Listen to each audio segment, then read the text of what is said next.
بسم اللہ الرحمن الرحیم۔ طوفان نوح کے بعد دنیا کی آباد کاری کا واقعہ انسانی تاریخ کا وہ عظیم اور عبرتناک باب ہے جس نے کائنات کو ایک نئے آغاز کی طرف موڑا اور انسانیت کو یہ ابدی سبق دیا کہ اللہ کی نافرمانی اور برائی کا انجام ہمیشہ تباہی ہوتا ہے۔ یہ سوال اکثر ذہنوں میں ابھرتا ہے کہ اس ہمہ گیر طوفان نے کرۂ ارض پر زندگی کو کس طرح متاثر کیا اور اس کے بعد بچ جانے والے افراد کن حالات سے گزرے۔ جب طوفان ختم ہونے کے بعد کشتی جودی پہاڑ پر رکی تو اس سے کل 80 افراد اترے، جن میں 20 میاں بیوی تھے، لیکن یہاں اللہ پاک کی ایک خاص حکمت سامنے آئی کہ ان سب کو ایک ایسی بیماری میں مبتلا کر دیا گیا کہ وہ ہم بستری کے باوجود بھی اولاد پیدا کرنے سے قاصر رہے، تاکہ انسان اپنی محدودیت اور اللہ کی بے نیاز قدرت کو پہچان سکے اور یہ سمجھ لے کہ زندگی اور نسلوں کا چلنا صرف اور صرف رب کے ارادے کے تابع ہے۔ بسم اللہ الرحمن الرحیم۔ طوفان نوح کا واقعہ تاریخ انسانیت کا ایک نہایت اہم واقعہ ہے، جس میں اللہ تعالی نے اپنی قدرت کے ذریعے دنیا کو نئے سرے سے آباد کیا۔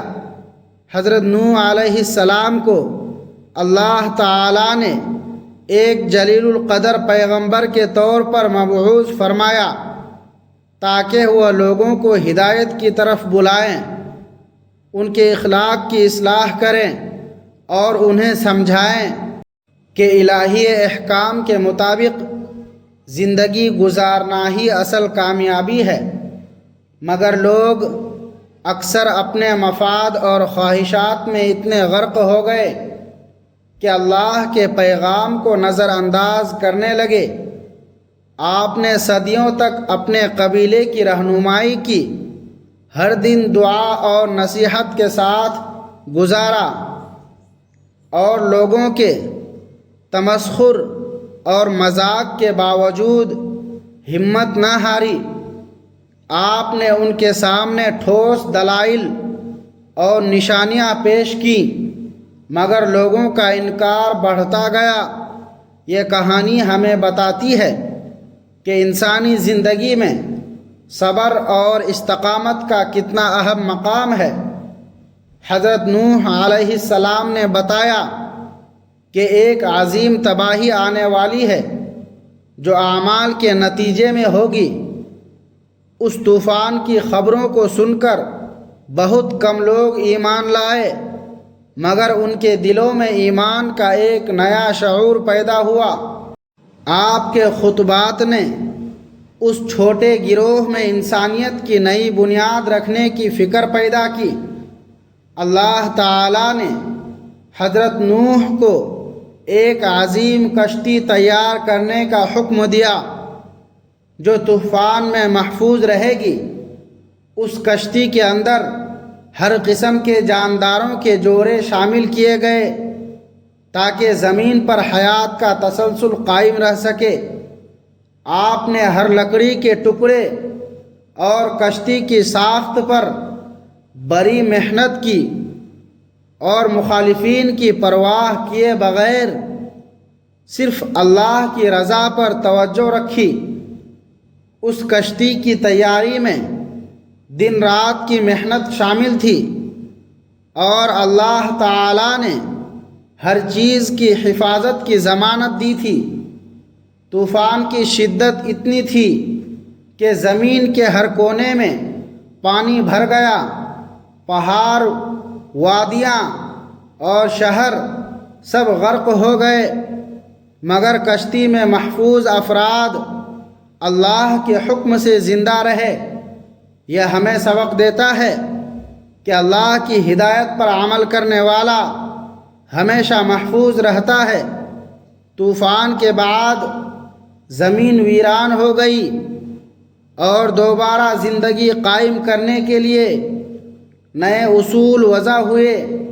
حضرت نوح علیہ السلام نے اپنے ماننے والوں کے ساتھ صبر و شکر کی زندگی گزاری اور اللہ کی رہنمائی میں سب کو محفوظ رکھا۔ طوفان کے پانی نے پہاڑوں کی چوٹیوں تک کو ڈھانپ لیا تھا، مگر کشتی اللہ کی قدرت سے تیرتی رہی۔ اس دوران ہر جاندار کی حالت اللہ کے علم میں تھی اور ہر چیز ایک نظام کے مطابق حرکت کر رہی تھی۔ یہ واقعہ ہمیں سکھاتا ہے کہ اللہ کی قدرت کے سامنے کوئی چیز ناممکن نہیں ہے۔ جو انسان نیکی اختیار کرتا ہے وہ کامیاب رہتا ہے۔ کشتی کے رکنے کے بعد حضرت نوح اور ان کے ساتھی زمین پر اتر کر ایک نئی زندگی کی بنیاد رکھنے لگے۔ اللہ نے انہیں علم اور حکمت عطا کی تاکہ وہ نئے اصولوں کے مطابق دنیا کو آباد کریں۔ یہ آغاز انسانیت کے لیے ایک نیا باب تھا جس میں نیکی اور ایمان شامل تھا۔ آپ نے لوگوں کو دوبارہ آباد کرنے کی تیاری کی اور ہر قسم کے جانداروں کے تحفظ کو یقینی بنایا۔ طوفان کی یہ کہانی سکھاتی ہے کہ ہر تباہی کے بعد نیا آغاز ممکن ہے، بشرطیہ کہ انسان نیکی پر قائم رہے۔ کشتی کے اندر حضرت نوح نے ہر جاندار کے لیے نظم و ترتیب قائم کی تھی۔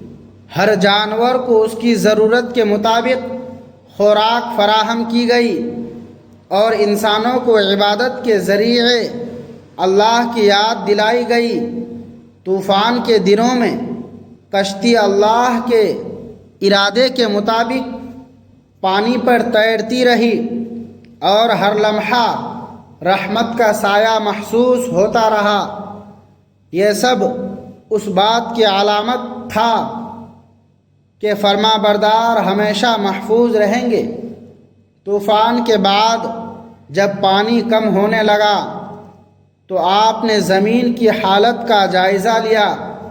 ہر پہاڑ اور کھلے میدان کو دیکھا کہ کہاں زندگی شروع کی جا سکتی ہے۔ اللہ کی ہدایت کے مطابق ہر جاندار کو اس کی نوع کے مطابق جگہ دی گئی اور انسانوں کو نئی زندگی کے اصول سکھائے گئے۔ یہ عمل حکمت کی بہترین مثال تھا۔ زمین کے ہر کونے میں پانی کم ہوتا گیا اور زمین کی نئی شکل سامنے آئی۔ آپ نے اپنے ماننے والوں کو ایمان کی تعلیم دی تاکہ وہ نئی زندگی میں اللہ کی رضا کے مطابق عمل کریں۔ ہر شخص نے نئے اصولوں کے مطابق اپنے اعمال شروع کیے اور زمین کی ویرانی کے بعد زندگی کی دوبارہ ترتیب دی گئی۔ آپ نے سب کو بتایا کہ ہر عمل اللہ کی نظر میں اہم ہے اور ہر نیکی کے ساتھ ہر چیز کی حفاظت ممکن ہے۔ زمین پر زندگی کے قائم ہونے کے لیے نئے قواعد بنائے گئے اور انسانوں نے حضرت نوح کی نصیحتوں کو یاد رکھا۔ یہ واقعہ سبق دیتا ہے کہ کامیابی کا دار و مدار ایمان پر ہے۔ زمین کے ہر حصے میں سب کچھ اللہ کی مرضی سے آباد ہوا اور ہر شخص نے دعا اور شکر کے ساتھ زندگی گزاری۔ آپ نے ہر روز اللہ کی عبادت کی اور جانداروں کے ساتھ حسن سلوک کا مظاہرہ کیا۔ انسانیت نے نئے اصولوں کے مطابق معاشرت قائم کی اور ہر فرد نے نیکی کے راستے پر عمل کیا، یہ عمل سکھاتا ہے کہ ہر مشکل کے بعد زندگی کو دوبارہ منظم کیا جا سکتا ہے۔ حضرت نوح کی قیادت میں انسانیت نے زمین پر نئے آغاز کی بنیاد رکھی اور ہر قسم کے جاندار محفوظ رہے۔ زمین کی ویرانی کے بعد سب کچھ نئے اصولوں کے مطابق آباد ہوا۔ یہ واقعہ عظیم درس ہے کہ جو نافرمانی کرتا ہے وہ تباہی کا شکار ہوتا ہے۔ آپ نے ہر لمحہ نصیحت اور شکر کے ذریعے اللہ کی یاد دلائی اور زمین کی نئی صورت میں زندگی کو آباد کیا۔ ہر انسان اور جانور کے لیے نظام وضع کیا گیا تاکہ مستقبل میں زندگی اللہ کے احکام کے مطابق جاری رہے۔ یہ کہانی سکھاتی ہے کہ ہر آزمائش کے بعد نیکی کے ساتھ جینا ممکن ہے۔ حضرت نوح کی رہنمائی انسانیت کے لیے روشنی کی طرح رہی اور زمین پر زندگی دوبارہ ترقی کی راہ پر گامزن ہوئی۔ آپ نے ایک ایسا نظام قائم کیا جہاں انسان اور جانور دونوں اللہ کے احکام کے مطابق رہیں۔ ہر خاندان میں نیکی اور شکر کے اصول سکھائے گئے اور ہر فرد نے اپنی ذمہ داری کو پہچانا۔ جانوروں کے لیے محفوظ ماحول فراہم کیا گیا اور آپ نے سمجھایا کہ اللہ کی ہدایت کے بغیر کوئی کام کامیاب نہیں ہوتا۔ زمین کی ویرانی کے بعد زندگی کے نئے طریقے سکھائے گئے تاکہ آنے والی نسلیں اللہ کی ہدایت کے مطابق رہیں۔ ہر فرد نے صبر اور نیکی کا راستہ اپنایا اور اللہ کی قدرت کے تحت کچھ جوڑے اولاد سے محروم رہ گئے تاکہ انسان عاجزی کو پہچانے۔ یہ ایک سبق تھا کہ ہر مصیبت کے بعد زندگی کو دوبارہ منظم کیا جا سکتا ہے۔ زمین پر انسانیت نے اللہ کے احکام کے مطابق زندگی گزارنے کا عملی نمونہ قائم کیا اور آپ کی تعلیمات آنے والی نسلوں کے لیے رہنمائی کا ذریعہ بن گئی۔ اللہ کی قدرت اور رحمت کے جلوے طوفان نوح کے واقعے سے واضح نظر آتے ہیں۔ یہ ہمیں سکھاتا ہے کہ ہر آزمائش کے بعد صبر اور نیکی ہی کامیابی کا ذریعہ ہے۔ ہم دعا کرتے ہیں کہ اللہ ہمیں بھی ہر مشکل میں صبر عطا کرے، ہماری نیتوں کو درست رکھے اور ہمیں اللہ کی رضا کے مطابق زندگی گزارنے کی توفیق دے۔ اللہ ہم سب کو ہدایت اور ایمان کی مضبوطی عطا فرمائے اور ہمیں ہر مصیبت سے محفوظ رکھے، آمین۔ ناظرین، کمنٹ باکس میں اللہ تعالیٰ کی 99 ناموں میں سے ایک نام ضرور ٹائپ کریں۔ ملتے ہیں اگلی ویڈیو میں، تب تک کے لیے خدا حافظ، جزاک اللہ۔